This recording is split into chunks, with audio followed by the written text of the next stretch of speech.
কলেজের ক্যান্টিনের মধ্যে একা একা বসে কফি খাচ্ছে কাব্য আর চারপাশে তাকিয়ে দেখছে।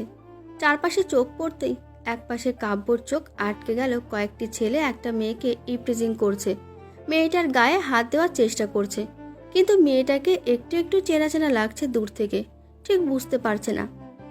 কাব্য কফিটা রেখে বিল দিয়ে তাড়াতাড়ি করে ছেলেগুলোর কাছে গেল, গিয়ে মেয়েটাকে বলল, আরে দোস্ত, তুই এখানে চল আমার সাথে, তোকে আমি কত খুঁজেছি। এই বলে কাব্য মেয়েটার হাত ধরে টেনে আনলো সোজা একটা খালি জায়গায়।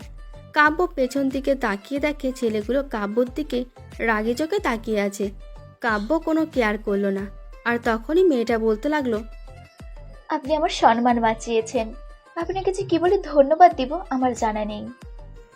আরে এটা তো তেমন কিছু না, এটা আমার দায়িত্ব। আর আপনি পারলে কাল থেকে হিজাব পরে আসবেন। আচ্ছা, আপনার মাস্কটা খুলবেন? কেন জানি কণ্ঠটা চেনা চেনা লাগছে। প্লিজ না করবেন না। কাব্য মেয়েটির কথাটা শুনে মুখ থেকে মাস্ক খুলল, আর সঙ্গে সঙ্গে মেয়েটা বলতে লাগলো, কি রে, তুই কাব্য না? আজ কত বছর পর তোর সাথে দেখা। আমাকে চিনতে পারছিস? না তো, চিনলাম না। কে আপনি? আর আমি নুসরাত ফারিয়া, যাকে তুই স্কুল লাইফে নসি বলে ডাকতিস। কি, তুই এতদিন পর? কেমনে সম্ভব? আর ক্লাস 4-এর পর কোথায় হারিয়ে গিয়েছিলে? আরে বলছি, আগে বল তুই কোন ইয়ারে? আমি ফার্স্ট ইয়ারে। আমিও সেম ক্লাস। চল, ক্লাসের সময় হয়ে গেল, ক্লাস শেষ করে কথা বলবো। তারপর কাব্য আর নুসরাত ক্লাসে চলে গেল। ক্লাসে এসে কাব্য পেছনের বেঞ্চে বসলো, আর নুসরাতও কাব্যর পাশে এসে বসলো। নুসরাত পাশে বসেছে বলে সবাই কানাকানি শুরু করে দিল। কিছু কথা ছিল এমন, আর এই খ্যাতের সাথে এত সুন্দর একটা মেয়ে বসলো, ছি ছি, মেয়েটার কি কোনো মান সম্মান নাই নাকি? হয়তো মেয়েটার রুচি এইরকম। এই কথাগুলো নুসরাত বুঝতে পারে, আর নুসরাত কাব্যকে বলতে লাগলো, কি রে, তোকে এভাবে অপমান করছে কেন? আর এই পোশাক পরেছিস কেন? তোর জীবন তেমন ছিল না। আরে বাদ দে, তাছাড়া ভার্সিটির সবাই আমাকে ক্ষেত বলেই চেনে। আগে ক্লাস করতো। এরপর ক্লাসে মনোযোগ দিল। নুসরাতও ক্লাসে মনোযোগ দিল। স্যার ক্লাস করাচ্ছে, আর তখনই একটা ছেলে আসলো, সাথে 10 থেকে 12 জন ছেলে। ছেলেটা স্যারের অনুমতি না নিয়ে ক্লাসে প্রবেশ করলো। স্যার একটা দীর্ঘশ্বাস ফেলল, তারপর আবার ক্লাস করাতে লাগলো। ছেলেগুলো ক্লাসে কোনো মনোযোগ না দিয়ে আড্ডা দিতে লাগলো। কাব্য তাদের মধ্যে লিডারের মুখটা দেখতে পাচ্ছে না, কারণ মাস্ক পরা। তবে একবার যদি দেখতে পারতো তাহলে শিওর হতে পারতো। কাব্য ছেলেটার দিকে লক্ষ্য করতে লাগলো, কখন সে মুখটা খুলবে। একসময় ছেলেটা তার মাস্ক খুলে ফেললো, আর কাব্য মুখটা দেখে চিনতে পারলো, আর মনে মনে বলল, সালার, ওর জন্য আজকে আমার এই অবস্থা। কিন্তু ওই ডাইনিটা কই? আর এটা তো তার চেলা। এটাকে ধরলে সব কয়টার খবর পাওয়া যাবে। আমি তাকিয়ে আছি দেখে নুসরাত বলে উঠল, কি রে, ক্লাসে মনোযোগ না দিয়ে কোথায় তাকিয়ে আছিস বুঝলাম না। আর সেলুনে যাস না কত বছর ধরে? আরে আমি তো স্যারকে দেখছি, আর সময় হয় না, তাই সেলুনে যেতে পারি না রে। আমার কেমন জানি তোকে অন্যরকম লাগছে। তুই সবার থেকে আলাদা কেন? এই সালি, চুপ থাক আর ক্লাসে মনোযোগ দে, বুঝলি পাগলি? এরপর ক্লাস করতে লাগলো। ক্লাস শেষ করে বাইরে বের হলো কাব্য, আর তখনই একটা ছেলের সাথে ধাক্কা লাগে তার।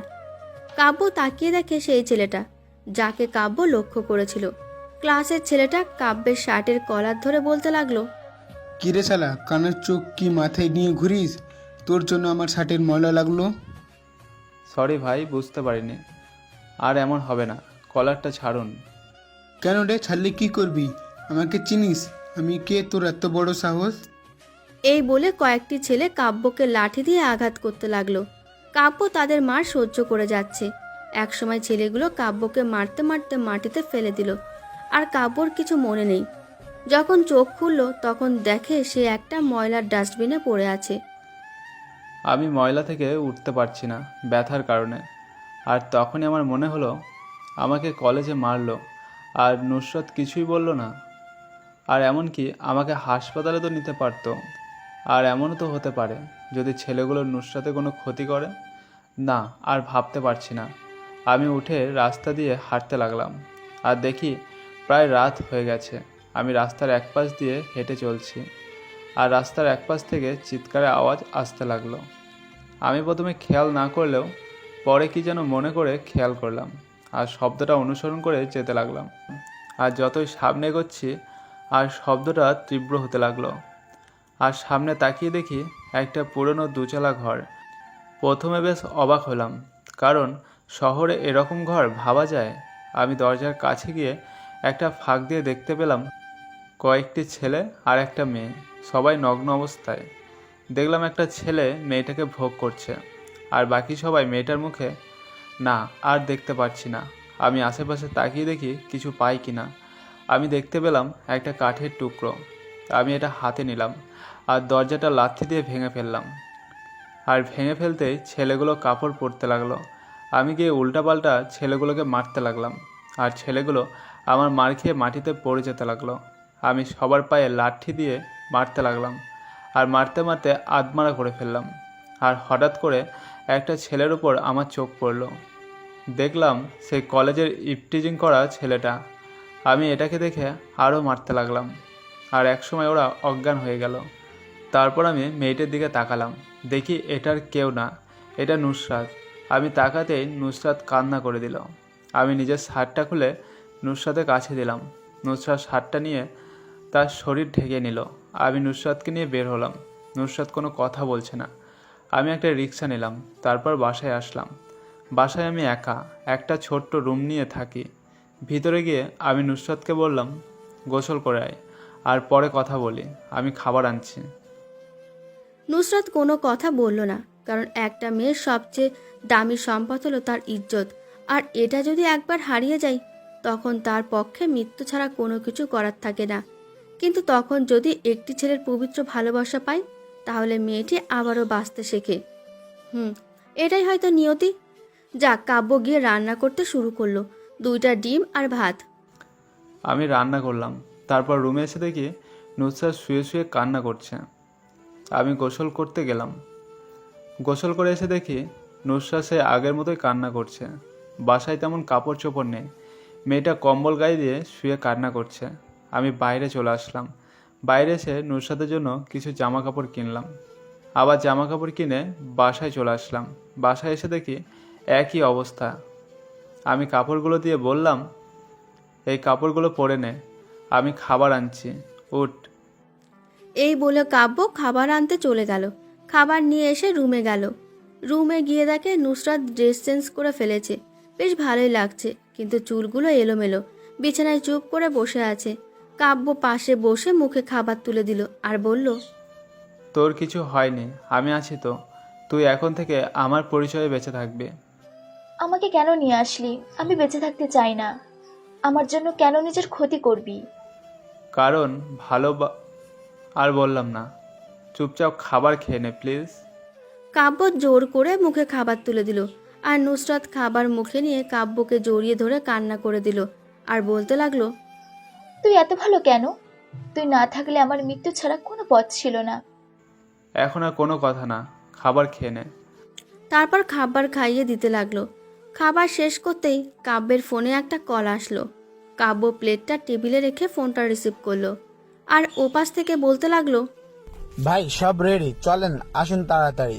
আচ্ছা, আমি আসছি 10 মিনিট। এরপর কাব্য কলটা কেটে দিল আর নুসরাতকে বলল, আমি একটু বাইরে যাব, তুই ভয় পাবি না তো? আমি একা ভয় পাই, তুই জানিস না? আর এত রাতে কই যাবি? আচ্ছা, তুই শুয়ে পড়। তারপর নুসরাত শুয়ে পড়ল। কাব্য কম্বলটা গায়ে দিয়ে মাথায় হাত বুলিয়ে দিতে লাগলো। আমি হোস্টেলে থাকতাম, ওখান থেকে জিনিসপত্রগুলো নিয়ে আসবো। না, দরকার নেই, আমি সব আনবো, আর কালকে একটা জায়গায় নিয়ে যাব। কোথায় এটা বল? সারপ্রাইজ হিসেবে থাক, এবার ঘুমা। কিছুক্ষণ পর নুসরাত ঘুমিয়ে পড়ল। কাব্য অন্য রুমে গিয়ে রেডি হচ্ছে। কালো প্যান্ট, তার সাথে মিল করে লেদার হুডি, আর কোমরে 9mm পিস্তল গুজে বের হলো। কাব্য বাইকটা বের করলো আর যেতে লাগলো। 10 মিনিট পর সেখানে পৌঁছে গেল। কাব্য যেতেই সবাই কাব্যকে সালাম দিল। কাব্য সালামের উত্তর দিল আর সাব্বিরকে বলল, সাবির, কি খবর? আর ওরা কই? ভাই ভিতরে চলুন, আর ভাই হাত ভেঙে দিয়েছি। গুড, আরও একটা কাজ আছে। এরপর কাব্য ভেতরে গেল। ভেতরে গিয়ে দেখে একটা ছেলেকে বেঁধে রেখেছে চেয়ারের সাথে। কাব্য গিয়ে মুখের পানি ছিটা দিল তখনই উঠে পড়ল আর কাব্য বলল, সত্যি করে বল, ওই দিন কে কে সাথে ছিল আর কি হয়েছিল? ভাই আমি সত্যি জানি না, আমি তো গাড়ি ড্রাইভার ছিলাম। কাব্য সঙ্গে সঙ্গে পিস্তল বের করে গুলি করে দিল। তারপর সাব্বিরকে বলল, লাশটা নদীতে ফেলে দিস, আর শোন, বাকিদের ডাক দে। সাব্বির কথা মতো সবাইকে ডাক দিল আর সবাই কাব্যের কাছে আসলো। সবাই শোন, এখন থেকে সবাই সাবধানে থাকবে আর নিজেদের যত সম্ভব নিরাপদে রাখবে। জি ভাই। ভাই খবর পেলাম নেহা ও তার গ্যাং নিয়ে প্রস্তুতি নিচ্ছে, আর সাথে ওই বেইমান মাহি আছে। ও আচ্ছা, প্রস্তুতি নিতে দে, আমি সবসময় তৈরি আছি। ভাই এমপি কালকে দেখা করতে বলেছে, তার নাকি দরকার আছে। আচ্ছা, বুঝলাম। ভাই কিছু মনে না করলে একটা কথা বলতাম। বল, সমস্যা কি? আপনি কলেজে কেন ভর্তি হলেন? আস্তে আস্তে সব জানতে পারবি। এই বলে কাব্য সবাইকে বিদায় দিয়ে বাইক নিয়ে চলে আসলো। হাতের ঘড়িতে তাকিয়ে দেখে রাত 1টা বেজে গেছে। কাব্য বাসায় এসে বাইক পার্ক করলো। পার্ক করে ভেতরে গেল। রুমে এসে ড্রেস চেঞ্জ করে নুসরাতের রুমে গেল। রুমে গিয়ে দেখে নুসরাত শীতে কাঁপছে। কাব্য কপালে হাত দিয়ে অবাক, কারণ জ্বরে গা পুড়ে যাচ্ছে। কাব্য তাড়াতাড়ি করে ওয়াশরুম থেকে পানি নিয়ে আসলো আর মাথায় জলপট্টি দিতে লাগলো। আর মাঝে মাঝে নুসরাত কেঁপে উঠছিল। আর কাব্য বুঝতে পারছে না কি করবে এখন। এইভাবে জলপট্টি দিতে দিতে বাকি রাতটা পার করে দিল। ফজরের আগে চোখটা অনেক লেগেছিল আর নুসরাতের বুকেই ঘুমিয়ে পড়ে। সকালবেলা উঠে দেখে কাব্য বিছানায় শুয়ে আছে আর পাশে তাকিয়ে দেখে নুসরাত নেই। তাই কাব্য উঠে পড়ল আর উঠে রান্নার ঘরের দিকে গেল। গিয়ে দেখে নুসরাত রান্না করছে ঠিক বউয়ের মতো। কাব্য গিয়ে বলল, তুই অসুস্থ শরীর নিয়ে রান্নাঘরে কেন? তোকে কে বলেছে এসব করতে? যে মানুষটা সারা রাত মাথায় জলপট্টি দিতে পারে, তার জন্য সকালের নাস্তাটা বানাতে পারবো না? কাব্য কোনো কথা বলল না। কাব্য ফ্রেশ হতে চলে গেল। ফ্রেশ হয়ে টেবিলে আসলো আর একটু পর নুসরাত খাবার নিয়ে আসলো। তুই কে? সত্যি করে বল আমাকে। কেন? আমি তোর মতো মানুষ। না, তুই সাধারণ কেউ না, তুই অন্য কেউ। কাব্য চুপ করে আছে। কথা বলিস না কেন? উত্তর দে। আমি মাফিয়া দলের লিডার। ওই যে ড্রাগনের নাম শুনেছিস? এটাই আমি। কি? তুই সেই যার বিরুদ্ধে 34টা খুনের মামলা আছে? আমি সেই। আর শোন, আমি জানি এটার জন্য তুই আমাকে ঘৃণা করবি। একটা মানুষ খারাপ হওয়ার পেছনে একটা গল্প থাকে। তোর জীবনে কি এমন হয়েছিল? অনেক লম্বা কাহিনী, অন্য সময় বলবো। কেন এখন বললে কি হবে? বল, সব শুনবো আমি।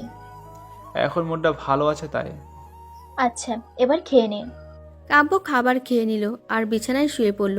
শুয়ে শুয়ে ভাবছে, একটা মেয়ে একটা ছেলের সাথে একই ছাদের নিচে থাকে, কোনো পরিচয় ছাড়া। লোকে কি বলবে?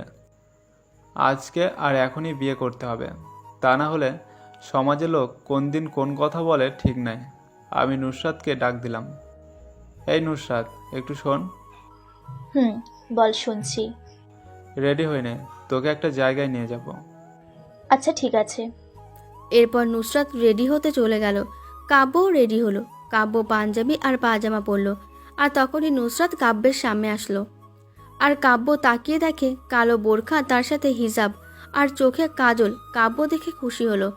আর দেখে কেউ বুঝতে পারবে না যে কালকে তার সাথে এত বড় একটা ঘটনা ঘটে গেছে। হয়তো শক্ত হাত পেয়ে কাব্য গিয়ে বাইক বের করলো আর হেলমেট পরে নিল যাতে কাব্যকে কেউ চিনতে না পারে। আর নুসরাত এসে কাব্যর পেছনে বসলো আর কাব্যকে বলল, এত কিছু থাকতে কলেজে খ্যাত হয়ে থাকার মানে কি? পরে জানবি, এখন আমাকে ধরে বস। অমনি নুসরাত কাব্যকে পেটে শক্ত করে জড়িয়ে ধরল। কাব্যের কেমন জানি শরীরে কম্পন সৃষ্টি হলো। কাব্য বাইক চালাতে লাগলো। তারপর একটা কাজী অফিসে চলে আসলো আর এসে সাব্বির আর কয়েকটাকে ফোন দিয়ে আসতে বলল। আর কিছুক্ষণ পর চলে আসলো সবাই। আর এদিকে নুসরাত দেখছে কাজী অফিসে আসছি, তাই আর কিছু বলছে না হয়তো।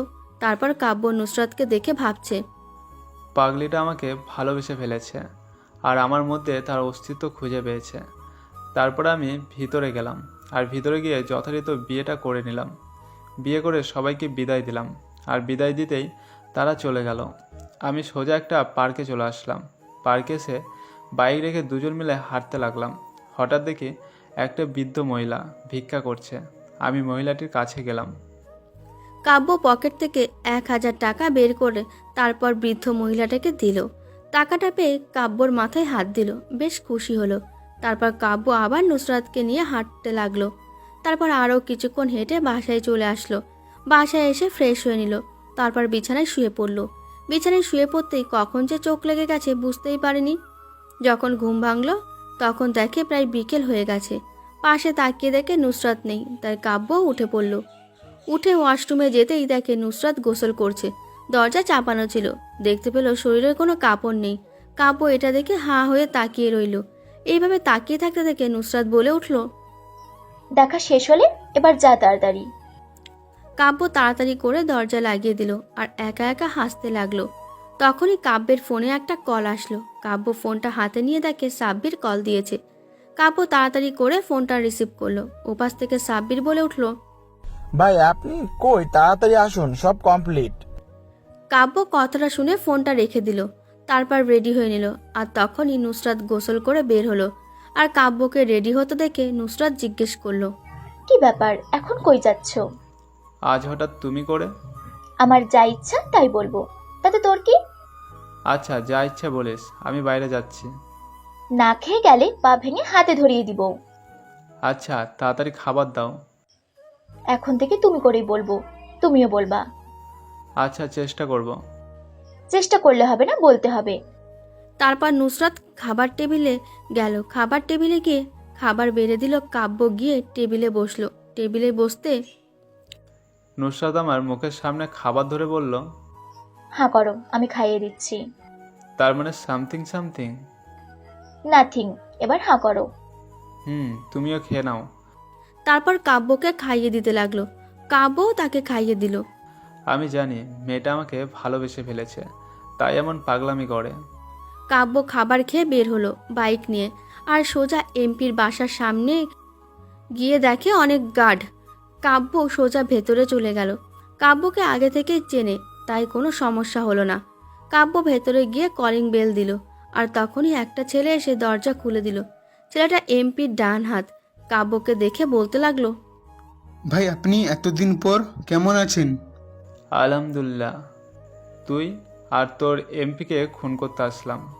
ভাই আপনার ফাজলামো আর গেল না, আসেন ভিতরে আসেন। কাব্য ভেতরে গেল আর গিয়ে দেখে এমপি বসে আছে। কাব্যকে দেখে বলল, আরে কাব্য, বসো, তোমার সাথে কথা আছে।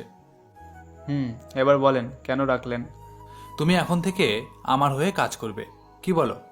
আমি তোমার সব কিছু দেখব। আপনার হাত পা ভেঙে খালি ঘর করে দেবো। আমি কি ছাগল নাকি যে আপনার হয়ে কাজ করব? তাহলে দেশের হয়ে কাজ করবে? আমি তোমার মুখ থেকে এই কথা শুনতে চেয়েছিলাম। ঠিক বুঝতে পারছি না, আবার বলেন। আমি উপরের সাথে কথা বলছি। এ দেশ থেকে সন্ত্রাস দূর করতে একমাত্র তুমিই পারবে। কিন্তু আমি যে অন্য লাইনে, তবে দেশের জন্য কিছু করতে পারলে আমার জীবন সার্থক হতো। তুমি এই অবস্থায় কি করে আসলে আর কেন খুন করলে? এটা মন্ত্রী পরিষদ সব জানে, তোমাকে সুযোগ দিতে চায়। ও আচ্ছা, তো এখন কি করতে হবে? তোমাকে সিআইডির হেড করে পাঠানো হবে। ওকে, চেষ্টা করব। তুমি কালকেই রাজশাহী চলে যাও, সব ব্যবস্থা করা আছে। আচ্ছা। রাজশাহী 15 দিনের মধ্যে সন্ত্রাস মুক্ত করবে, এটা আমার বিশ্বাস। কালকে সকালে রওনা দিও আর মিশন কমপ্লিট করো। তবে আমার সাথে আমার কিছু লোক লাগবে।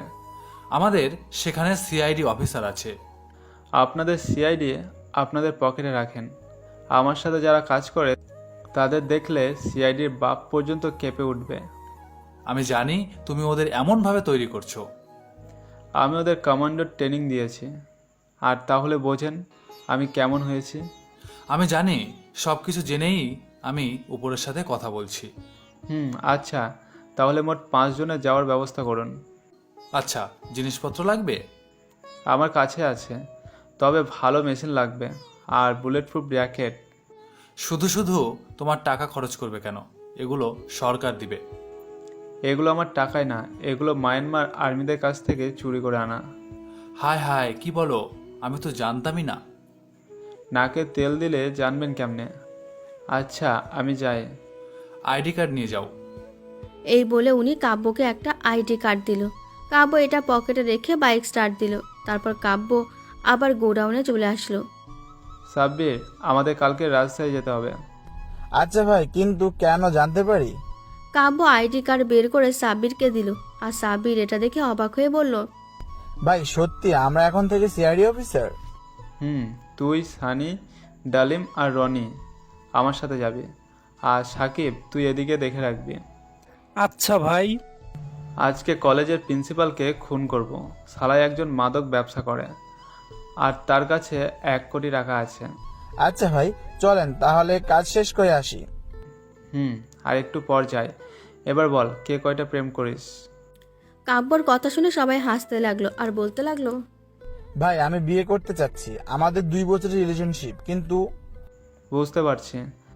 কেন, তুই এখন থেকে সিআইডি কার্ড দেখাবি, তাহলে দেখবি রাজি হবে। ভাই আপনি সবার মনের কথা বুঝতে পারেন। ভাই আমি পালিয়ে বিয়ে করতে চাচ্ছি। পরিবারের জন্য ভালোবাসা বিসর্জন দিবি। পরিবার একদিন ঠিকই মেনে নেবে।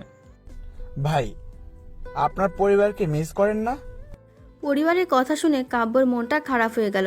কাব্যকে মন খারাপ করতে দেখে সাব্বির বলল, সরি ভাই, আমি বুঝতে পারিনি। সমস্যা নাই, কবে যে প্রতিশোধ নিতে পারবো।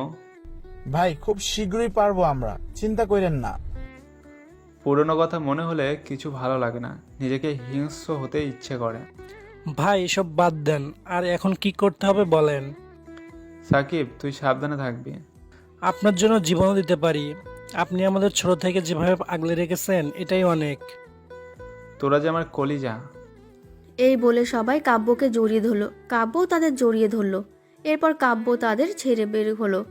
প্রিন্সিপালকে খুন করতে সঙ্গে আছে সাব্বির। কিছুক্ষণ পর তার বাসার সামনে চলে আসলো। আর কাব্য পাইপ দিয়ে ছাদে উঠলো। ছাদে উঠে সোজা একটা রুমে গেল। গিয়ে দেখে তার বউ এক রুমে টিভি দেখছে। কাব্য অন্য রুমে গিয়ে দেখে শালা শুয়ে আছে। কাব্য গিয়ে গলা চেপে ধরলো তার, আর বলতে লাগলো, চিৎকার করিস না, তাহলে সবাইকে শেষ করে দেব। তুই কে? আমার কাছে কি চাস? আমি ড্রাগন।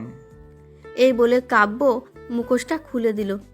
আর কাব্যকে দেখে বলতে লাগলো, আমাকে মাফ করে দাও, আমি কখনো কারো ক্ষতি করব না। তুমি তো আমার ছেলের মতো। আরে রাখ, তোর মতো শিক্ষক বেঁচে থাকার কোনো অধিকার নেই। মেয়েদের প্রাইভেট পড়ানোর নামে ধর্ষণ করিস। এবারের মতো মাফ করে দাও প্লিজ। কাব্য সঙ্গে সঙ্গে গলা কেটে দিল। প্রিন্সিপাল শর্টফট করতে করতে মারা গেল। কাব্য আলমারি থেকে টাকার ব্যাগটা নিয়ে নিচে চলে আসলো। নিচে এসে তাকে সাব্বির বাইক নিয়ে অপেক্ষা করছে। আর কাব্য গিয়ে পেছনে বসলো। আর সাব্বিরকে বাসায় নামিয়ে দিয়ে কাব্য তার বাসার দিকে যেতে লাগলো। বাসায় গিয়ে বাইক পার করে ভেতরে গেল কাব্য। আর কলিং বেল দিল। আর একটু পর নুসরাত দরজা খুলে দিল আর বলতে লাগলো, সারাদিনে এইমাত্র আসার সময় হলো আপনার? আসলে কাজ ছিল, তাই তাড়াতাড়ি খাবার দাও, খিদে পেয়েছে। আমিও খাইনি কিন্তু তোমার জন্য। কালকে থেকে আবার কলেজে যাবা, বুঝতে পারছো? না, আমি চাই না পড়াশোনা করতে। আমি যেটা বলছি এটাই করো, আর কোনো কথা না। আচ্ছা তাড়াতাড়ি ফ্রেশ হয়ে আসো, যাও। এরপর কাব্য ফ্রেশ হতে চলে গেল। আর ফ্রেশ হয়ে খাবার টেবিলে আসলো। আর তখন নুসরাত বলতে লাগলো, আজকে কিন্তু আমাকে সব বলতে হবে। বলবো। আর কালকে আমি রাজশাহী যাচ্ছি। কি বলো? তাহলে আমার কি হবে? তুমি আবার আগের মতো থাকবা, হাসি খুশি। আমি সব ঠিক করে দেব। কিন্তু আমার ভয় করে, ওরা যদি। ওরা এখন কবরে, চিন্তা নাই। আর তোমার কিছু হবে না, চিন্তা করো না। আচ্ছা, তাহলে আমি আমার আগের হোস্টেলে ফিরে যাব। ওখানে বান্ধবী আছে, ভালো লাগবে। আচ্ছা, এবার খাইয়ে দাও। হ্যাঁ করো। তারপর নুসরাত কাব্যকে খাইয়ে দিতে লাগলো। কাব্য খাবার খেতে লাগলো। কাব্য নুসরাতকে খাইয়ে দিতে লাগলো। খাওয়া শেষ করে কাব্য ল্যাপটপ অন করলো আর কাজ করতে লাগলো। কিছুক্ষণ কাজ করলাম, আর তখন নুসরাত বলল, এই রাত 10টা বাজে, ঘুমাবে না নাকি? আর একটু পর হাতের কাজটা শেষ করি। আরে দূর, আগে আসো তো। কাব্য ল্যাপটপ অফ করলো, তারপর লাইট বন্ধ করলো আর বিছানায় শুয়ে পড়লো। আর তখন নুসরাত কাব্যের বুকে এসে বলতে লাগলো, এইবার বলো, কি করে এই পথে আসলে? শোন তাহলে। অতীত। আজ এসএসসি পরীক্ষার রেজাল্ট দেবে। আজ তাই খুব টেনশন হচ্ছে। সকাল থেকে খুবই উৎফুল্ল, অবশেষে সকাল 11টার দিকে রেজাল্ট পেলাম আর আমি 4.45 পেয়েছি। আমার এই রেজাল্ট দেখে বাবা অনেক বকা দিচ্ছে আর মা আমার সাথে কথা বলাই ছেড়ে দিচ্ছে। এভাবে 2 দিন কোনো মতে কাটালাম। আর ওইদিকে আমার চাচাতো বোন A+ পেয়ে আমাদের বাসায় আসে আর বাবা মাকে মিষ্টি খাওয়ায়। এইসব কাণ্ড দেখে বাবা মা আমার উপর আরও রেগে যায়। একসময় বাবা বকা দিয়ে বলে, তুই এখনই আমার বাসা থেকে বের হয়ে যা, তোর মতো সন্তান আমার দরকার নেই। আমিও রাগ করে বাসা থেকে বের হয়ে পড়ি। তারপর বাস কাউন্টারে এসে ঢাকার টিকিট কাটি। ঢাকায় একটা বন্ধু থাকে, তার সাথে অনলাইনে পরিচয়, আর সেদিন ঢাকায় আসি। এসে তার বাসায় উঠি। এভাবে 2 দিন তার বাসায় কেটে যায়। আমার বাসা থেকে কোনো ফোন আসে না। হয়তো আমার উপর এখনও রেগে আছে। আমিও রেগে সিদ্ধান্ত নিলাম কোনোদিন বাসায় ফিরব না। তারপর একটা জব নিলাম। অনেক কষ্টে আমি কলেজে ভর্তি হয়েছিলাম। জবের পাশাপাশি পড়াশুনো করতে লাগলাম, কিন্তু জবটা ভালো ছিল না, বেতন কম, তাছাড়া সারাদিন কাজ করায়। রাত 9টা পর্যন্ত কাজ করে বাইরে কিছু ছেলেদের সাথে আড্ডা দিতাম, আর ওখান থেকে একজনের সাথে আমার ঝগড়া হয়, আর সেই আমাকে মায়ের নামে বকা দেয়। আমি সহ্য করতে না পেরে আমি মার দিলাম, আর ছেলেটা আমার মার খেয়ে তার বড় ভাইদের ডাক দেয়, আর ওরা এসে আমাকে মারে অনেক। আমি 2 দিন বিছানা থেকে উঠতে পারছিলাম না, আর 2 দিন চাকরিতেও যায়নি বলে চাকরিটাও চলে যায়। কি করব বুঝতে পারছিলাম না। আর একদিন দুপুরে রাস্তা দিয়ে হাঁটছিলাম, আর ডাস্টবিনের কাছে দেখতে পেলাম একটা ছেলে বোতল খুঁজছে। আমি দেখে বুঝতে পারলাম এটা পথ শিশু, যার কোনো পরিচয় নেই।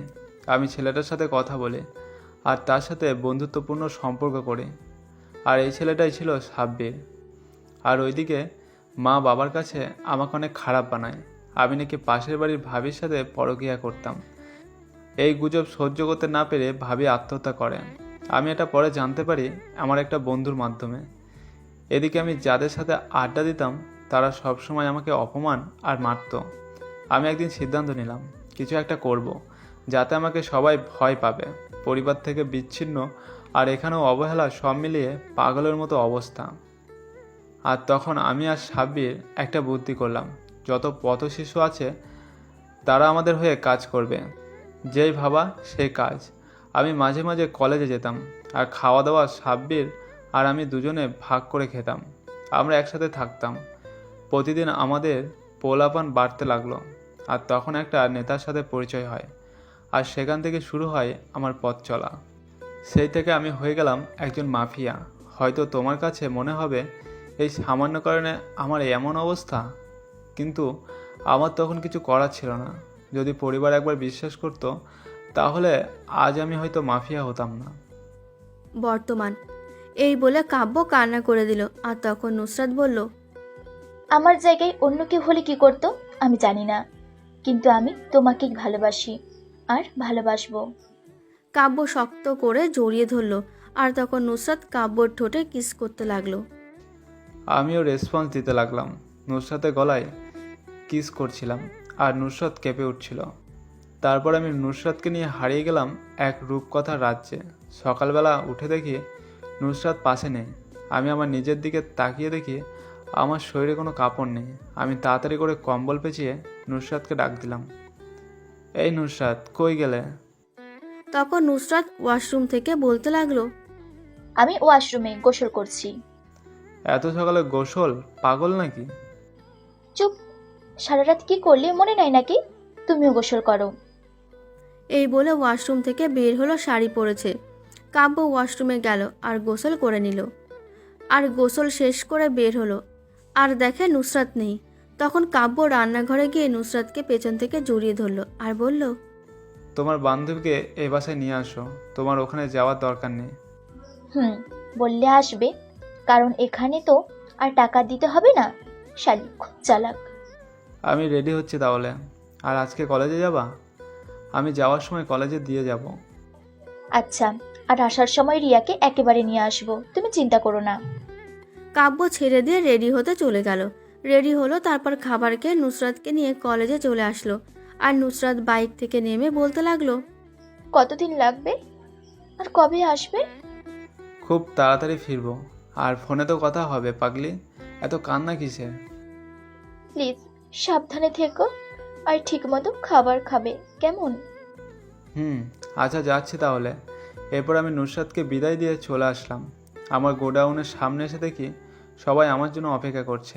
আমি তাদের নিয়ে এমপির বাসার সামনে আসলাম, আর এসে দেখি এমপি আমাদের জন্য অপেক্ষা করছে। আমি যেতেই আমাকে বলল, এই নাও তোমার জন্য নতুন গাড়ির চাবি, আর এই যে ফাইলগুলো, আর এই যে হোটেলের ঠিকানা। কাব্য এগুলো নিল আর বলল, গেলাম। আর আপনি টিভির সামনে বসে থাকেন, একের পর এক এনকাউন্টার হবে। তবে সাবধান করিস, নিজের খেয়াল রাখিস। টিভির সামনে মুড়ি নিয়ে বসে খাবেন আর নিউজ দেখবেন। এমপি হেসে দিল। তারপর কাব্য বিদায় দিয়ে চলে আসলো গাড়ির কাছে। সাব্বির গাড়ি চালাচ্ছে আর কাব্য ফাইল দেখছে। আর তখন কাব্য সাব্বিরকে বলল, সব কিছু নিয়েছিস তো নাকি? ভাই, আমাদের কি ভুল করলে চলবে? গুড। আর সাকিবকে বুঝিয়ে দিয়ে আসছিস তো? ভাই। তারপর কাব্য সবার সাথে আড্ডা দিতে লাগলো। রাজশাহীতে পৌঁছাতে প্রায় সন্ধ্যা হয়ে গেল। কাব্য হোটেলে গেল, তারপর ফ্রেশ হয়ে শুয়ে পড়ল আর শুয়ে শুয়ে ফাইলগুলো দেখতে লাগলো। হঠাৎ দেখে একটা পুলিশ অফিসার, এটার সাথে যুক্ত আরও সাথে আছে এই কলেজের বাংলা শিক্ষক। কাব্য সাব্বিরকে ডাক দিল। সাব্বির, এই সাব্বির, তাড়াতাড়ি এদিকে আয়। জি ভাই, বলেন। কালকে নতুন কলেজে ভর্তি হব, কারণ ওই কলেজে সব হচ্ছে। ঠিক আছে ভাই, আমিও কি ভর্তি হব? না, আমি আর ডালিম ভর্তি হব, তুই অন্য কাজ করবি। আচ্ছা তাই। চল একটাকে উপরে পাঠিয়ে দিয়ে আসি। ভাই মাত্র আসলাম, একটু রেস্ট নিলে ভালো হতো। আরে কাজ ফেলে রাখতে নেই, চল আমার সাথে। আচ্ছা চলো ভাই। এরপর কাব্য বেরিয়ে পড়লো গাড়ি নিয়ে। গাড়ি নিয়ে সোজা থানায় আসলো আর এসে থানার ভেতরে ঢুকলো। ভেতরে গিয়ে অফিসারের রুমে গেল।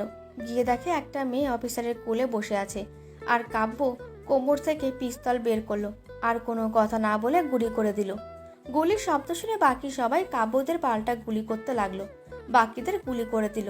কাব্য আর সাব্বির মিলে আর সেই অফিসারের নামে ফাইলটা টেবিলে রেখে চলে আসলো। এসে গোসল করলো আর গোসল শেষ করে শুয়ে পড়লো। আর তখনই কাব্যের ফোনে কল আসলো। কাব্য কলটা রিসিভ করলো। ওপাশ থেকে মিষ্টি কণ্ঠে বলে উঠল, বউয়ের কথা কি মনে পড়ে না নাকি আপনার? পরে তো, এতক্ষণ তো তার জন্যই অপেক্ষা করছিলাম। আপনার বউ কষ্টে আছে, আপনি তাড়াতাড়ি আসেন। খুব তাড়াতাড়ি আসবো। আমি তোমাকে ছাড়া থাকতে পারছি না, আসো না। পাগলি, খুব তাড়াতাড়ি আসবো, চিন্তা করো না। আমাকে তোমার সাথে করে নিয়ে যাও। আরে এখানে আসা যাবে না, তুমি ওখানে থাকো, আমি তাড়াতাড়ি আসবো। এই বলে নুসরাতের সাথে কথা বলতে লাগলো। আর দীর্ঘ 2 ঘন্টা কথা বলে ফোন রাখলো কাব্য। আর ফোনের দিকে তাকিয়ে দেখে রাত 10:13। তখনই সাব্বির খাওয়ার জন্য ডাক দিল।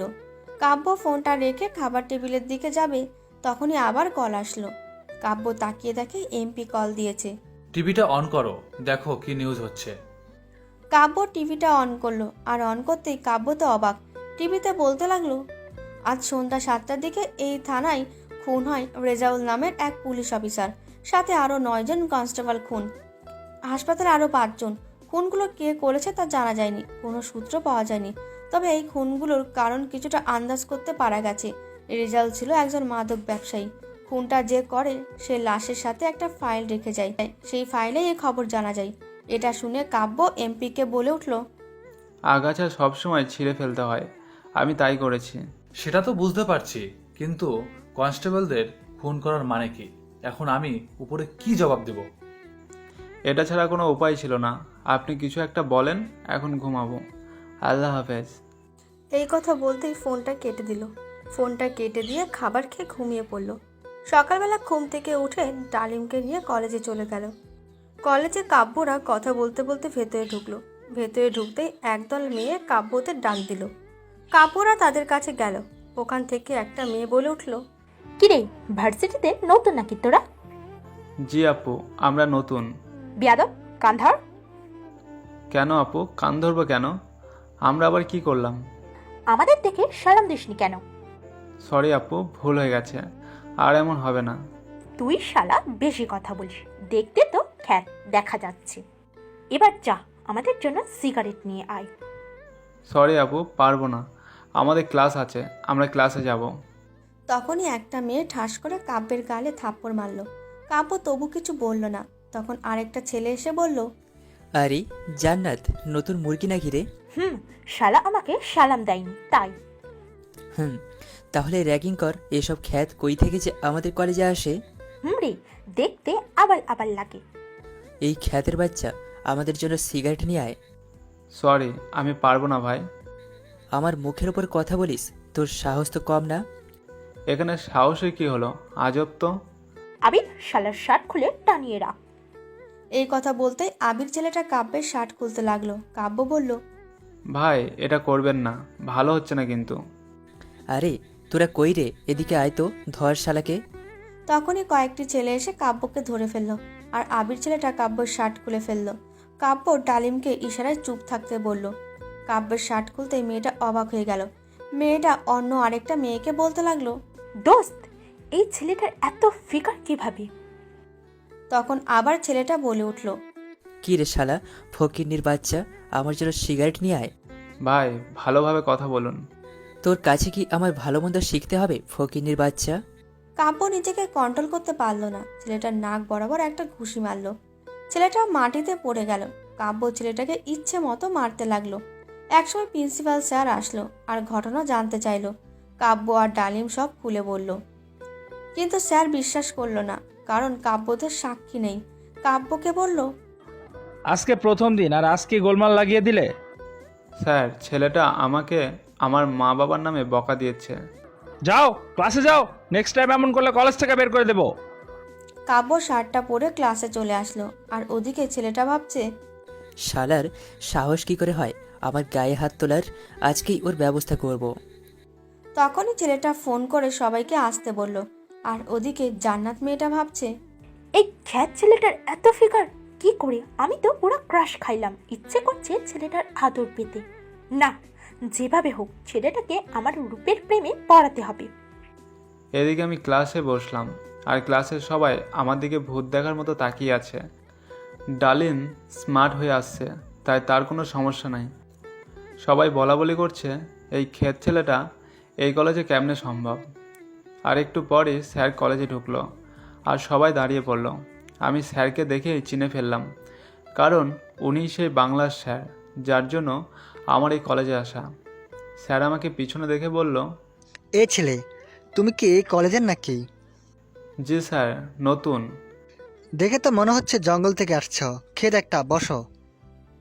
এই কথা শুনতেই সবাই হেসে দিল। কাব্য বসে পড়ল আর তখনই ডালিম বলে উঠল, ভাই সহ্য হচ্ছে না, এখনই সব শেষ করে দেই। না, দরকার নেই। তারপর স্যার ক্লাস করাতে লাগলো। ক্লাস শেষে কয়েকটা ছেলেকে তার রুমে যেতে বলল। ছেলেগুলো বখাটে টাইপের। তারপর স্যার চলে গেল। কাব্য ছেলেগুলোর পেছনে লুকিয়ে যেতে লাগলো আর জানালার পাশে দাঁড়িয়ে দেখতে লাগলো ছেলেগুলো ভেতরে যেতেই স্যার বলে উঠল, এই নাও, এখানে 200 পিস মাল আছে। এগুলো আজ রাত 9টায় এগুলো এই জায়গায় দিয়ে আসবে। কাব্য ফোন বের করে ভিডিও করতে লাগলো। স্যার এই কথা শেষ করে হাতে একটা ব্যাগ দিল আর ছেলেগুলো তাদের ব্যাগের ভেতর নিয়ে চলে গেল। কাব্য ফোনটা পকেটে রেখে ক্লাসে এসে ক্লাস করতে লাগলো। ক্লাস শেষ করে সিঁড়ির কাছে যেতেই কারোর সাথে ধাক্কা লাগলো। কাব্য তাকিয়ে দেখে সেই জান্নাত মেয়েটা কাব্যকে দেখে বলতে লাগলো, আরে জান পাখি, কই যাও? আমি তো তোমাকে খুঁজছি। মানে কি আপু? কে আপনার জান পাখি? কেন জান পাখি? তো তুমি। কাব্য কথা না শুনে চলে আসলো ডালিমকে নিয়ে। কাব্য আর ডালিম রাস্তার পাশ দিয়ে হেঁটে যাচ্ছে। তখনই 15 থেকে 16 জন ছেলে আসলো কোথা থেকে। কাব্যরা দাঁড়িয়ে পড়ল। ওদের মধ্যে থেকে আবির ছেলেটা বের হয়ে কাব্যকে বলতে লাগলো, কি রে, কলেজে তো খুব হিরোগিরি দেখিয়েছিস, এখন কই যাবি? কাব্য কখনো পালিয়ে যায় না মাঠ থেকে। তোরা আজ একটাও বাঁচবি না, কথা দিলাম। এই কথা বলতেই ছেলেগুলো কাব্যকে মারতে আসে। কাব্য ছেলেগুলোকে মারতে লাগলো। কারো হাত ভেঙে গেছে, কারো আবার পা। কাব্য সবাইকে মারার পর আবিরের কাছে গেল আর কোমর থেকে পিস্তল বের করে তার সামনে তাক করলো। আর সে ভয়ে বলতে লাগলো, ভাই আমাকে মাফ করে দেন, আমি বুঝতে পারিনি। মাফ করতে পারি যদি আমার কথা শুনিস। ভাই আমি আপনার সব কথা শুনবো, সত্যি বলছি। বাংলা স্যারের সাথে তোর কিসের সম্পর্ক? আর ব্যাগে কি কি ছিল বল? ভাই ব্যাগে ইয়াবা ছিল আর আমি সহ আরও কয়েকজন তার হয়ে কাজ করি। জানিস আমি কে? ভাই, মনে হচ্ছে আপনি অনেক বড় কেউ। কাব্য পকেট থেকে আইডি কার্ড বের করে দেখালো, আর আবির এটা দেখে চমকে উঠলো আর কাব্যকে ভয়ে বলতে লাগলো, ভাই, আপনি সেই কাব্য চৌধুরী? ভাই, আমি ভুল করেছি, মাফ করে দেন। তোদের আসল লিডার কে? আর এসব মাল কোথা থেকে আসে? ভাই, স্যার কোথা থেকে এলো আরে এটা উনি জানেন, আমরা শুধু তাদের হয়ে কাজ করি। শোন, কলেজে যদি কাউকে বলিস তাহলে সেখানেই তুই শেষ। ভাই, জীবন থাকতে এই কথা বের হবে না। এই লাইন ছেড়ে দে পারলে, আজকে রাজশাহী ছেড়ে দিবি, না হলে তুই ছাড়লেও ওই স্যার তোকে ছাড়বে না। ঠিক আছে ভাই, আজকে থেকে ভালো হয়ে যাব। এই না আমার নাম্বার, কোনো সমস্যা হলে কল দিবি। আর রাতে ওখানে যাবি না, গেলে মারা পড়বি। আচ্ছা ভাই, যাই তাহলে। এরপর ছেলেটা চলে গেল। কাব্য আর ডালিম হোটেলে চলে আসলো। এসে ফ্রেশ হয়ে খাবার খেয়ে শুয়ে আছে। কাব্য নুসরাতের নাম্বারে কল দিল, কিন্তু ফোন ওয়েটিং দেখাচ্ছে। কাব্য ভাবলো হয়তো বন্ধুর সাথে কথা বলছে। 10 মিনিট পর আবারও কল দিল, কিন্তু তখনও ফোন ওয়েটিং বলছে। এবার অনেকটা রাগ হলো, জানে না কতক্ষণ ধরে কথা বলছে আর কার সাথে এতক্ষণ ধরে কথা বলছে কে জানে। কাব্য আর ফোন দিল না। কাব্য ল্যাপটপে অন্য কাজ করতে লাগলো। আর ঠিক 5 মিনিট পর কাব্যর ফোনে কল আসলো। কাব্য ফোন হাতে নিয়ে দেখে নুসরাত কল দিয়েছে। কাব্য কলটা রিসিভ করলো, আর তখন ওপাশ থেকে বলে উঠলো, বলো, কেন কল দিয়েছিলে? কেন কল দিয়েছি মানে কি? তোমাকে কি দরকার ছাড়া কল দেওয়া যাবে না? আরে না, আমি কি সেটা বলেছি নাকি? তাহলে কি বলছো? আর কার সাথে এত কথা বললে এতক্ষণ? আমার বন্ধুর সাথে। কেন, কি হয়েছে? না, এমনি জিজ্ঞেস করলাম। তা কি করো? এই তো শুয়ে আছি। তুমি কি করো? আমিও শুয়ে আছি। দুপুরে খাইছো? খেয়েছি। তুমি? মাত্র খেয়ে আসলাম। তারপর নুসরাতের সাথে কথা বলতে বলতে বিকেল হয়ে গেল। কাব্য ফোন কেটে দিয়ে দেখে প্রায় 2 ঘন্টা 13 মিনিট কথা বলছে। কাব্য ফোন রেখে কাজ করতে লাগলো। কাজ করতে করতে রাত হয়ে গেল। রাতের বেলা কাব্য, সাব্বির, ডালিম রেডি হয়ে নিল সেই জায়গায় যাওয়ার জন্য। ওরা গাড়ি নিয়ে বের হলো। কাব্যরা আগে এসে অপেক্ষা করতে লাগলো কখন তারা আসবে। দীর্ঘ 1 ঘন্টা অপেক্ষা করার পর তারা আসলো। এদিকে ব্যাগ দিচ্ছে আর একদিকে টাকা নিচ্ছে। কাব্য তখনই ফায়ার করতে লাগলো। যেহেতু কাব্যরা হঠাৎ করে ফায়ার করলো, 2 টিমের মধ্যে কেউ প্রস্তুত ছিল না। গুলি করতে করতে একসময় দেখতে পেল আর কেউ বেঁচে নেই। কাব্য দূরে তাকিয়ে দেখে একজন পালাচ্ছে। কাব্য দৌড়ে তাকে ধরলো আর পায়ে গুলি করলো, আর সঙ্গে সঙ্গে ছেলেটা মাটিতে পড়ে গেল। কাব্য কাছে গিয়ে জিজ্ঞেস করলো, বল তোরা কার লোক, না হলে বাঁচতে পারবি না। জীবন গেলেও বলবো না, তোর যা ইচ্ছে কর। সাবির, এটাকে নিয়ে আমাদের হোস্টেলে। এই বলে আমি সাবিরের হাতে ছেলেটাকে দিয়ে আমি টাকার ব্যাগ আর ইয়ার ব্যাগ নিয়ে গাড়িতে আসলাম। তারপর হোটেলে আসলাম। আমি এসে এমপিকে কল দিলাম, আর কল দিতেই কল ধরলো। আজকে 15 জন শেষ, সবগুলো একজনের কথায় কাজ করতো। জানা গেছে লোকটা কে? আর বাংলা শিক্ষকের খবর কি?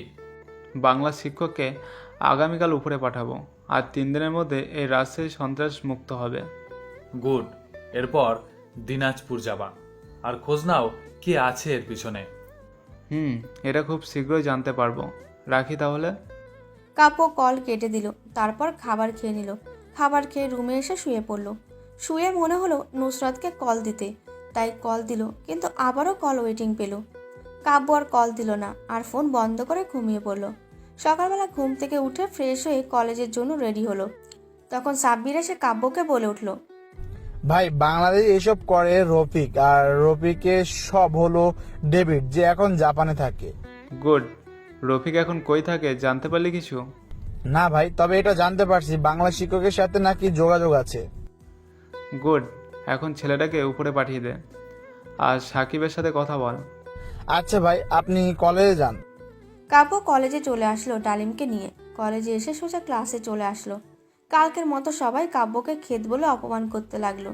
কাব্য সবকিছু মুখ বুজে সহ্য করতে লাগলো। ইচ্ছা করলে সব অপমানের পাল্টা জবাব দিতে পারে, কিন্তু মিশনের জন্য কিছু বলতে পারছে না। একটু পর স্যার আসলো আর ক্লাস করাতে লাগলো। কাব্য আর ডালিম একটা ক্লাস করে ক্যান্টিনে চলে আসলো। তারপর কফির জন্য অর্ডার দিল। কাব্য ফোনটা অন করলো আর অন করে পকেটে রেখে দিল। আর একটু পর একটা ছেলে কফি নিয়ে আসলো। কাব্য আর ডালিম কফি খাচ্ছে আর নিজেদের মধ্যে কথা বলছে। আর তখনই কাব্যের ফোনে কল আসলো। কাব্য তাকিয়ে দেখে নুসরাত কল দিয়েছে। কাব্য কল রিসিভ করলো। রাতে ফোন বন্ধ ছিল কেন? আমি তো বাড়িতে কথা বলছিলাম। আরে ফোনে চার্জ ছিল না, বাদ দাও। আমার মনে হচ্ছে তুমি মিথ্যা বলছো। আরে না, বাদ দাও। কি করো তুমি? আমি রিয়ার সাথে কলেজে এসেছি, এখন ক্লাসে যাব। রাখছি তাহলে। এই বলে কল কেটে দিল। একটিবার আমাকে জিজ্ঞেস করলো না কাব্য কেমন আছে, খেয়েছে কি না। পরক্ষণে মনে হলো নুসরাত তো ক্লাসে যাচ্ছে, তাই হয়তো মনে নেই। এটা ভেবে মাথা থেকে সব চিন্তা বাদ দিল কাব্য। তখনই কাব্যর ফোনে কল আসলো। কাব্য ফোন বের করে দেখে সাব্বির কল দিয়েছে। সাব্বির বল। আজকে নাইট ক্লাবে একটা পার্টি আছে, আজ জাকির স্যার ওইখানেই আসবে। গুড। তুই আমার কথা ছাড়া হোস্টেল থেকে বের হবি না। কেন ভাই, কোনো সমস্যা? আমার কণ্ঠ নকল করে কল দিয়ে বের হতে বলতে পারে, তাই বের হবি না। আচ্ছা ভাই। এরপর কাব্য কল কেটে দিল। আর তখনই দেখে কালকের জান্নাত মেয়েটা কাব্যের দিকে আসতে লাগলো। কাব্য উঠতে যাবে, কিন্তু দেখে ফেললো। কাব্যের কাছে এসে বলতে লাগলো, আরে তোমাকে আমি খুঁজে খুঁজে হয়রান হয়ে যাচ্ছি। কেন আপু, আবার র্যাগিং করবেন নাকি আমাকে? আরে না, চলো পার্কে যাই। সরি আপু, আমার কাজ আছে বাসায়। আরে চলো তো। এই বলে কাব্যের হাত ধরে টেনে নিয়ে তার গাড়িতে বসালো। জান্নাত গাড়ি চালাচ্ছে আর কাব্যকে বলতে লাগলো, আমি সত্যি খুব ভালোবাসি তোমাকে কাব্য, বিশ্বাস করো। আমি বিবাহিত, আমার জীবনে কোনো আলো নেই, আমার জীবন অন্ধকারের জীবন। কি এমন তোমার কাহিনী, বলা যায় আমাকে? অন্য একদিন বলবো, আজ ভালো লাগছে না। বন্ধু তো হতে পারি নাকি? ঠিক আছে, আমাকে এই জায়গায় নামিয়ে দাও। তারপর জান্নাত কাব্যকে একটা মোড়ে নামিয়ে দিয়ে চলে গেল। কাব্য ফোন দিয়ে ডালিমকে হোটেলে আসতে বলল। কাব্য এসে ফ্রেশ হয়ে নিল। তারপর খাবার খেয়ে শুয়ে নুসরাতকে কল দিল, কিন্তু কল আবারও ওয়েটিং দেখাচ্ছে।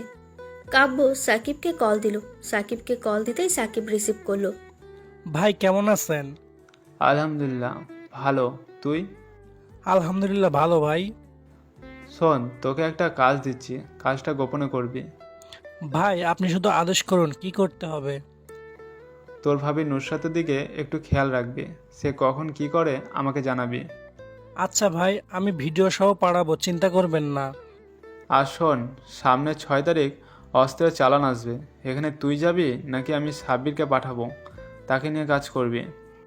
আচ্ছা ভাই, একটা কথা ছিল, এমপির ডান হাত আছে না, এটাকে আমার সুবিধার মনে হচ্ছে না। তাহলে খবর নিয়ে কাজটা সেরে ফেলবি আজকের মধ্যে। আচ্ছা ভাই, রাখছি তাহলে।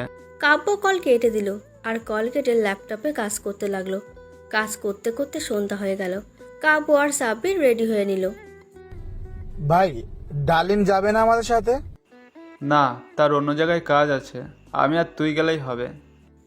এরপর সাব্বিরকে নিয়ে বের হলো নাইট ক্লাবের উদ্দেশ্যে। গিয়ে ভেতরে ঢুকলো আর গিয়ে দেখে এখনো স্যার আসেনি। কাব্য আর সাকিব ছদ্মবেশে আসছে, যেন কেউ চিনতে না পারে। কাব্য আর সাব্বির একটা জায়গায় বসে ড্রিঙ্ক খাচ্ছে।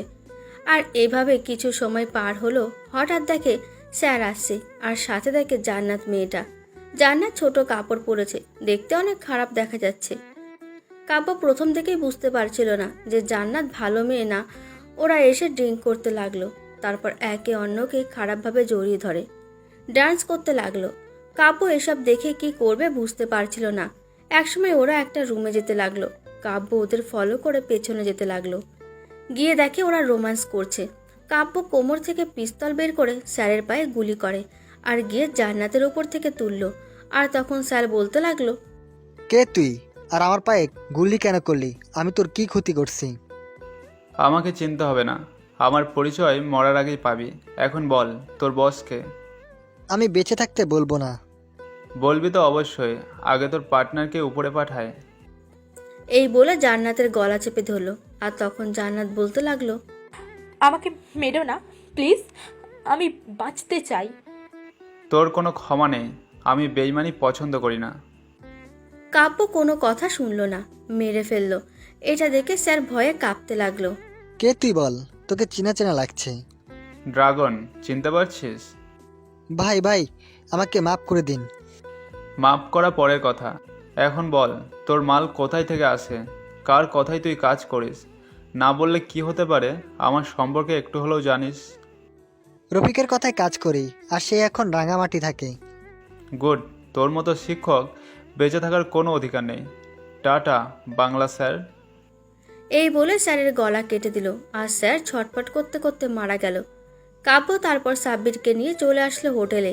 এসে ফ্রেশ হয়ে খাবার খেয়ে শুয়ে পড়ল। আর তখনই কাব্যর ফোনে কল আসলো। কাব্য তাকিয়ে দেখে নুসরাত কল দিয়েছে। কাব্য কলটা রিসিভ করলো।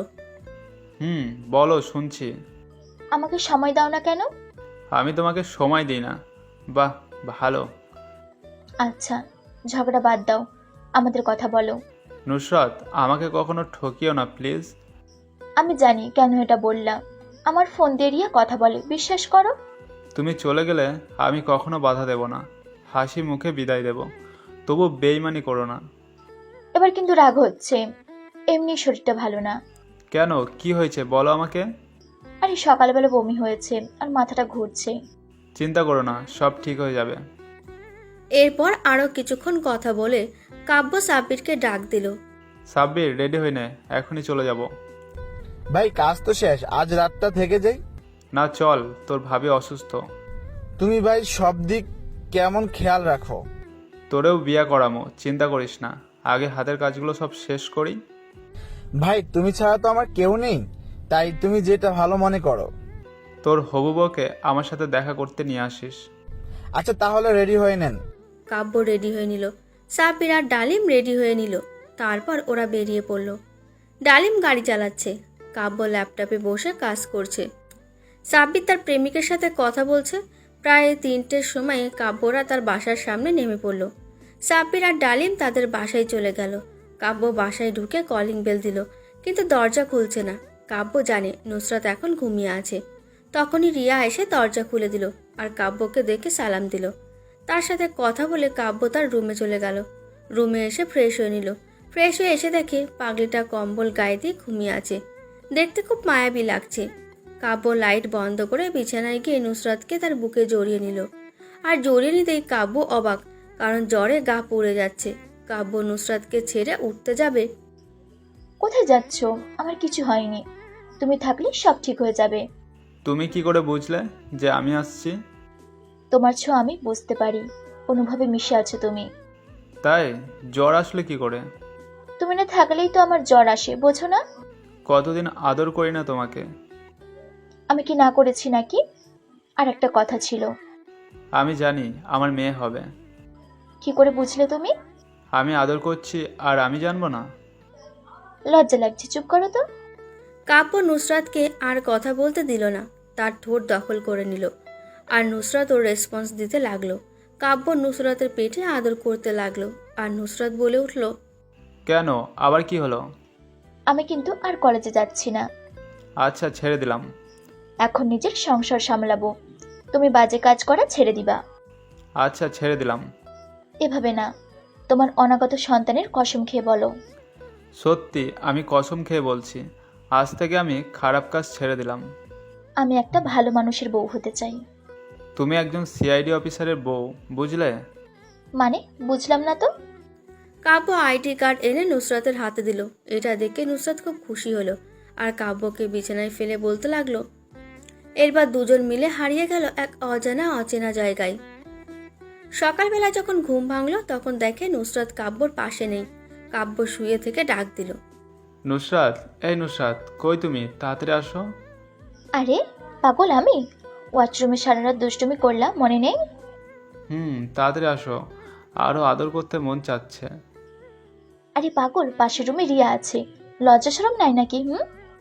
তুমি ভালো করে জানো আমার লজ্জা শরম একটু কমই আছে। আমার গোসল শেষ করতে 5 মিনিট লাগবে, তারপর তুমি গোসল করবা। 5 মিনিট পর নুসরাত গোসল সেরে বের হলো। কাব্য বলল, এই শোনো, তুমি আজকে রিয়ার সাথে ওদের গ্রামে বেড়াতে যাবা। আমি না বলা পর্যন্ত আসবে না। কেন? এসবের মানে কি বুঝতে পারছি না তো। খাবার রেডি করো, রিয়ার সামনে বলছি। কাব্য ওয়াশরুমে চলে গেল। ওয়াশরুমে এসে গোসল সেরে বের হয়ে রেডি হয়ে নিল। রেডি হয়ে খাবার টেবিলে গেল আর গিয়ে দেখে নুসরাত আর রিয়া বসে কাব্যের জন্য অপেক্ষা করছে। কাব্য গিয়ে বসলো আর নুসরাত খাবার দিল। কাব্য খাবার খাচ্ছে আর নুসরাতকে বলল, নুসরাত, আমি যে মিশনে আছি তা অনেক ভয়ঙ্কর একটা মিশন, তাই ওরা আমাকে না পেয়ে তোমার ক্ষতি করতে পারে।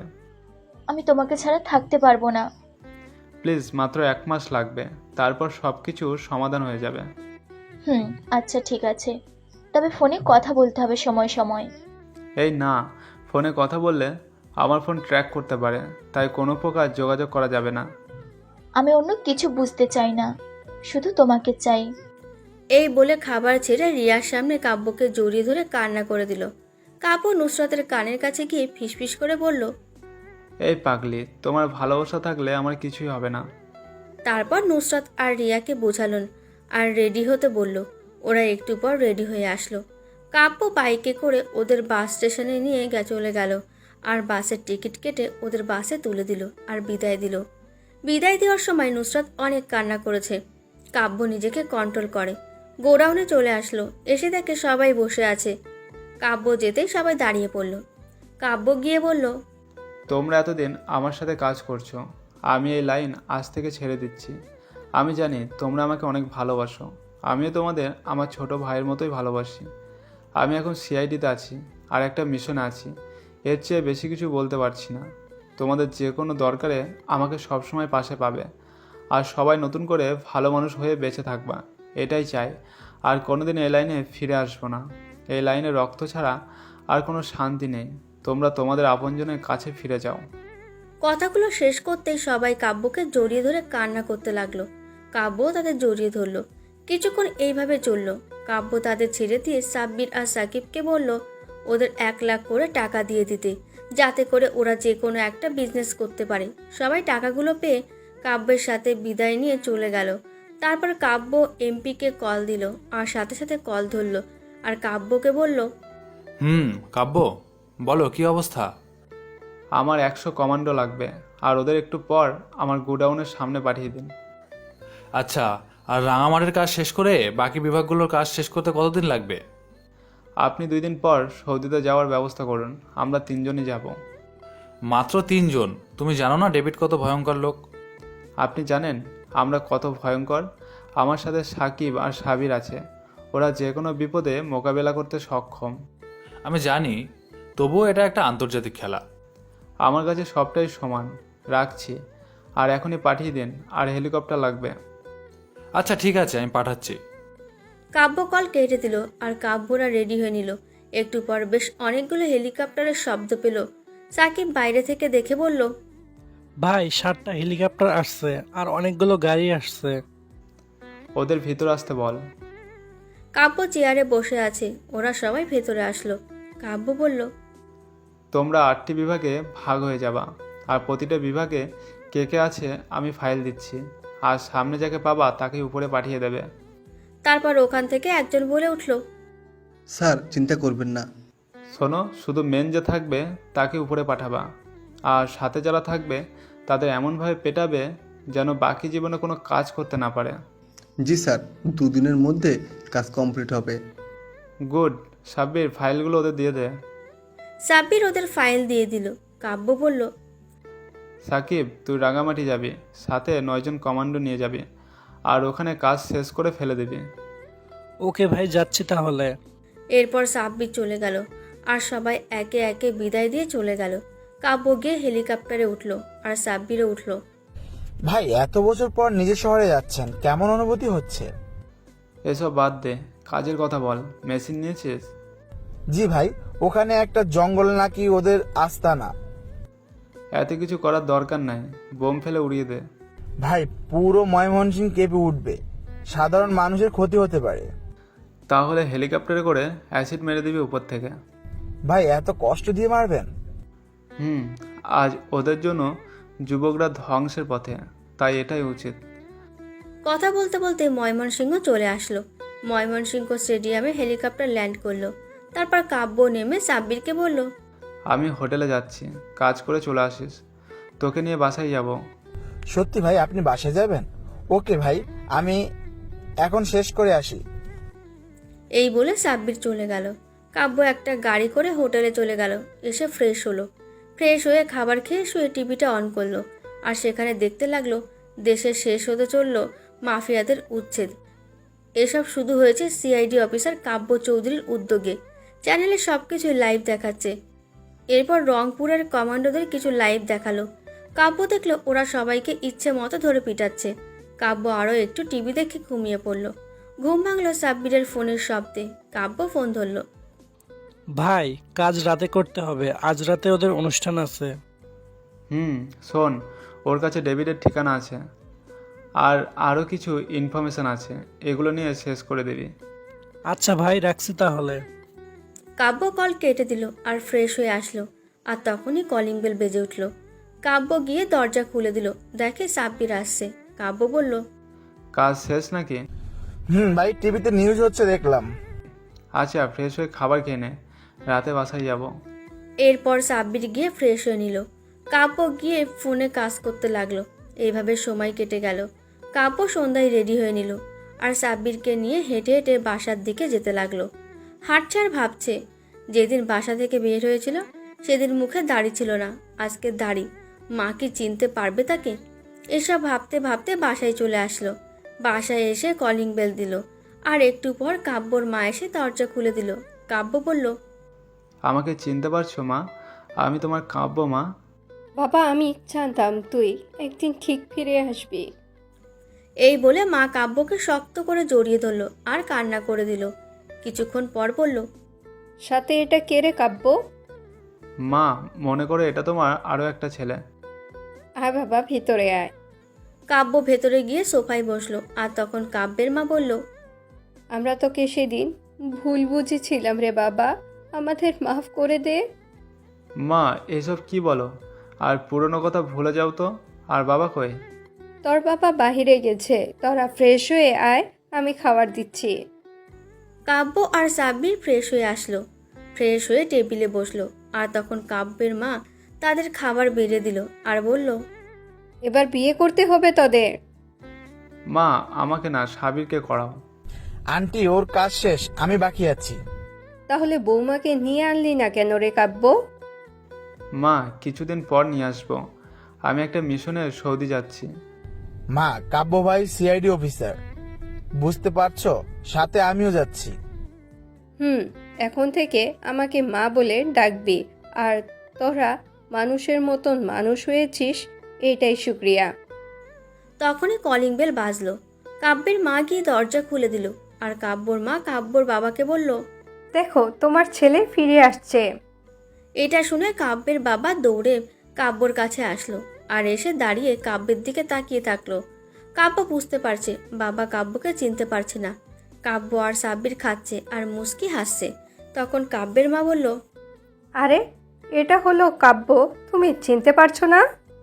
তারপর কাব্যের বাবা কাব্যের কাছে এসে মাপ চাইতে লাগলো। কাব্য বাবাকে তুলে জড়িয়ে ধরে কান্না করে দিল। তারপর বাবাকে সাথে নিয়ে খাবার খেলো। কাব্য মা বাবার সাথে গল্প করে রুমে আসলো। রুমে এসে শুয়ে আছে আর পাশে সাব্বির শুয়ে বলল, ভাই, রিয়াকে আমার চাই, আমি রিয়াকে বিয়ে করব। ও, তার মানে রিয়া রাত জেগে তোর সাথে কথা বলে, হারামি। ভাই, এর মাঝে রিয়ার ফোন নষ্ট হয়ে যায়, তারপর ভাবির ফোন দিয়ে কথা বলতো। ও আচ্ছা, এখন ঘুমিয়ে পড়। ভাই, ভাবির কথা মনে পড়ছে তাই না? রে, অনেক মনে পড়ছে। কে জানে সে এখন কি করছে, কেমন আছে। ভাই, ডেভিডকে কি 7 দিনের জন্য দেশে আনতে পারবো?